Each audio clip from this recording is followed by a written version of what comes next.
The only questions that have come up in light of today's news, there are several others. For instance, will gay couples get the same benefits and tax incentives as their traditional marriage counterparts? Well, News Channel 15's Randy Spieth looked into that today, and Randy joins me now with more. Mark, we caught up with a family law attorney in Fort Wayne, and he does think same-sex couples will start receiving benefits right away.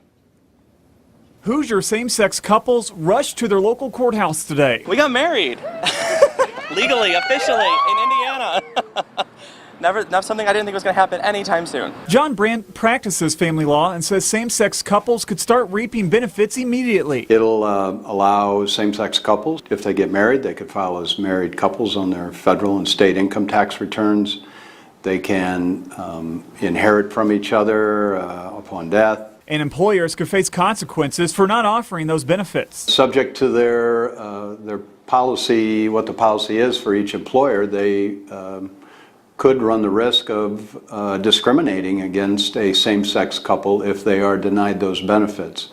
But that's something that would have to be looked at on a case-by-case basis. Now that same-sex couples are getting married in the Hoosier state, Brandt says that also means they can get divorces too. Under prior Indiana law, they did not, it did not recognize same-sex couples as having a legal relationship.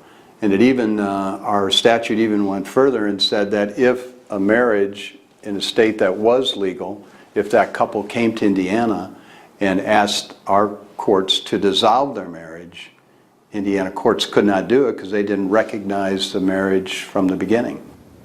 Mark, the lawyer we spoke with, said what many have been saying for quite some time now, and that's the U.S. Supreme Court should come down with a rule on same-sex bans and if they're constitutional or not. And of course, once that happens, we'll have our definite answer on this issue, but we noticed that that could take a long time just to be determined. Yeah, we have noted that in this broadcast before. Interesting, though, nonetheless. Thank you, Randy Spieth. When there is a ruling of this magnitude, it's always interesting to see how the story plays out on social media.